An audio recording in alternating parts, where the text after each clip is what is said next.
I mean, we have at every level here, we have enough to go on. We have enough to work on for hours just to work through these things. But we're gonna make, it's like music. You can get the main themes and the main patterns, but then you can go deeper and deeper into what's happening and the patterns and things.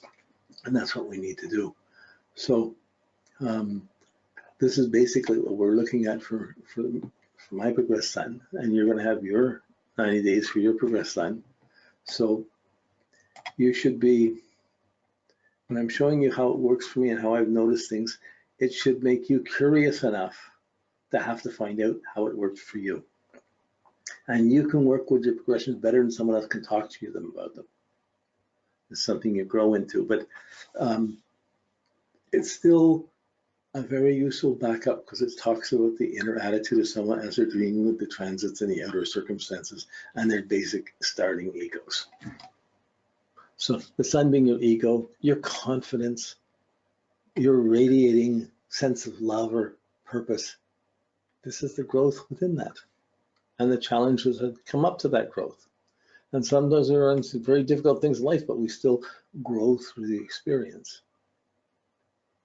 Sometimes you have to face heavy karmic things, but progressions often give you the attitude by which to go through this. So I'm not quick to mix the transits with the progressions. I keep them separate. I don't compare transits to progressions, progressions to transits. It's the transit to your natal chart and the progressions to the natal chart. Once you have those timings in place, first you have to, we've studied the transits fairly well, so you have a good sense of it. Now we have to study the progressions fairly well, so you have a good sense of that. Once you have that, then we can bring them down and can start comparing them to each other. That's the next level. So this is a fun level. It's more just exploring and seeing how you, so you all have your printouts, and we went over how they could be marked and how they should mark. So this is my printouts of my progressed sun. It starts off in Libra with the Leo pentan and a Cancer subpentan. That's my natal sun.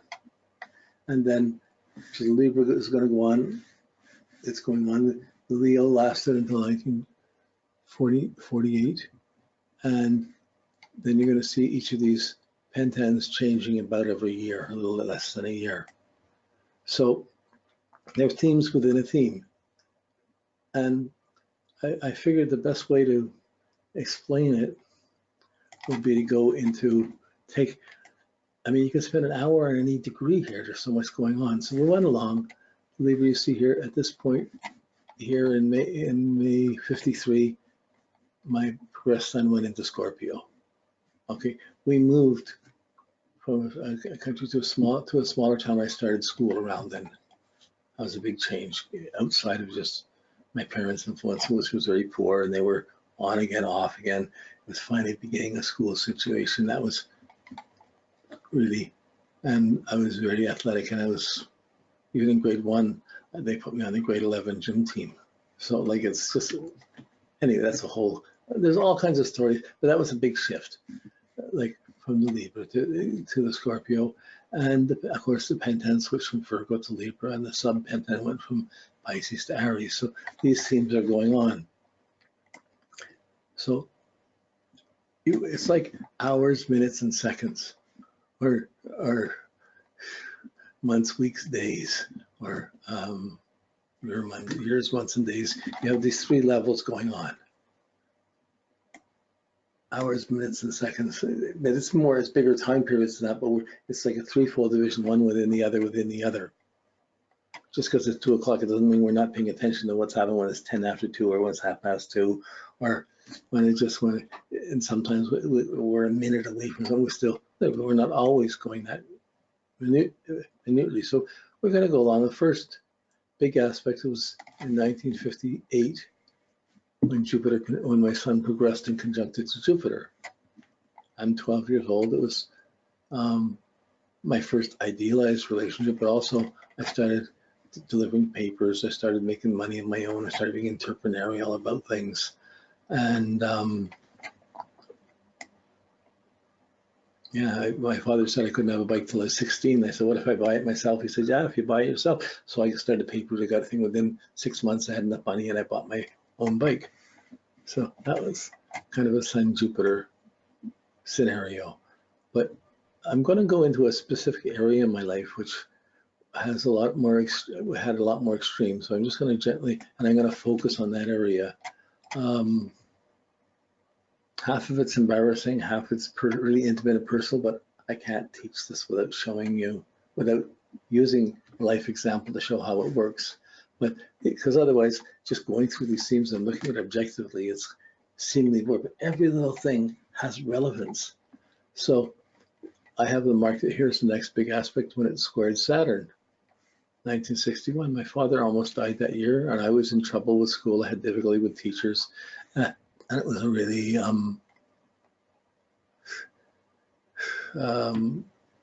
serious couple of years.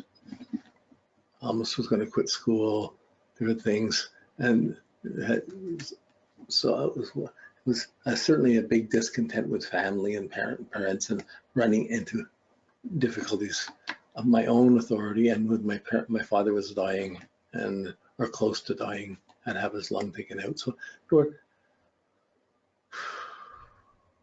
yeah, so even the marriage was between my parents was starting to break up at that time. So there were a lot of pressure. So I can say that if I want to go into that deeply, I see the Scorpio, see it's conjunct to Saturn, and then go in and I'm going to see it's a Scorpio pentan with Capricorn underneath it, the father hitting the Saturn, and it just was reinforcing this whole process. And then you could see Scorpio, Capricorn. I was pushing things. I was running into trouble with the law at that time, and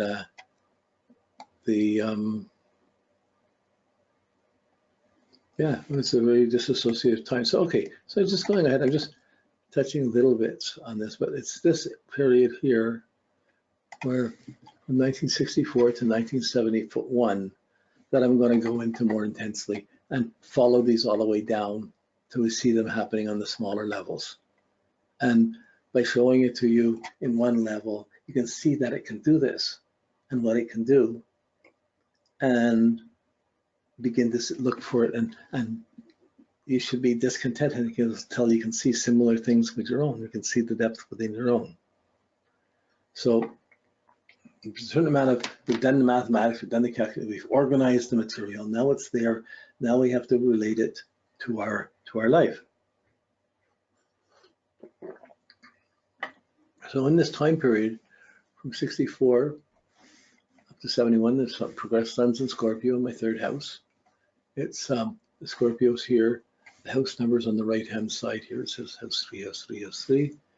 It goes through the pentan. It's in the pentan of Sagittarius, and at a certain point in 68, it changed from Sagittarius into Capricorn. On the pentan level, that was a huge shift. And then it went through each year, had the pentans, sub-pentans, and then there's the hexagrams that go through this too. So today we're not working with the hexagrams. We're going to work mostly with the pentans and the sub-pentans and the aspects, and see how this works along. And of course, as it's going along here, if you have the main stars, well, we'll be looking at that too, of course. So this is the main hardcore data that we have, and then you add layers and pieces to it as you can, like the stars. You can write the stars in where they would be here, and write them in, or we're going to use the star graph for that. So this is all of my progressions through my life. 77. So I just marked the whole thing up. There's 87. I just come up more, get a closer look to now. Went through Sag. And so, like, there's so many layers of history and layers of development within this. I mean, I've had a kind of adventurous life with many different changes, not all of them being glamorous. But certainly I had a lot of strong challenges across a lifetime, but 3 marriages, I should say 3 divorces. So on an inner plane, I trusted someone 3 times, trusted being with people that didn't necessarily work out. Whether it's I blamed someone for a long time with the Scorpio, then I finally understood I had something to do with it too, and those things shifted. So there were shifts as we come to terms with the things we've done and where we're going and where we're going to, and we get hopefully wiser as we go along. So this was okay, 2017, 18, 19. Okay, so here we are. August 2019. I have, that's 21, and 21 is the next big one. And 21, it will square, my progression will square my Neptune. So that's a big puzzle. We'll have to think about that one coming up. But in the process,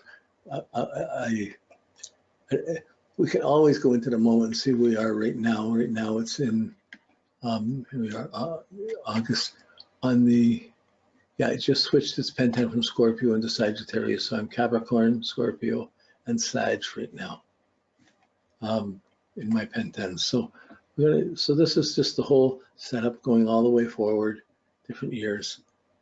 I'm not going into all of this now, but then when we get our star chart, we start where the sun is. My sun conjuncts two stars, Spica and Vega. Spica and Arcturus, two first magnitude stars.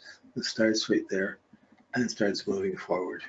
Okay, so on the star charts, once you've drawn your aspects in on the star charts, you just draw the things in and you've got your progressions like laid out. What the printout does, it gives you the dates for the exact aspects. So when I see the exact aspects here, I have the dates and I have what happened to me on them. On the ones I can remember, a couple I don't remember. Actually, the minor aspects, any of the bigger ones, there's always something on it.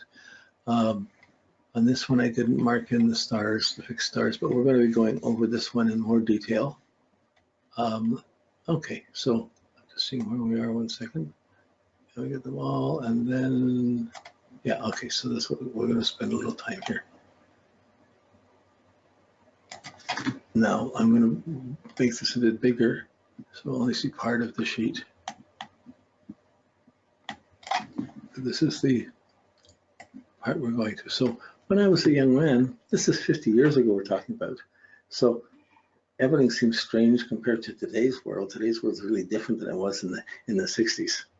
You know, so this really is a story about how I left home, how I went out on my own, the experiences happened to me, and how I got to India and how I kind of started my spiritual path. Well, really, we're always on a spiritual path, but we don't always consciously align to it or know it.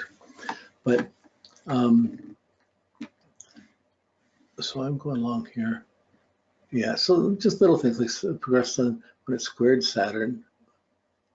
It was in this Scorpio, but remember the day that was fairly close to it, I remember I had trouble at school, but I got strapped 3 times in the same day by different teachers and then suspended. So like it was not my best day. The only good that came out of it, my father was so mad, and even though I got beat up by him at home, he still went in and threatened to punch out the principal and scared the principal, and then I was treated a bit better in school after that. So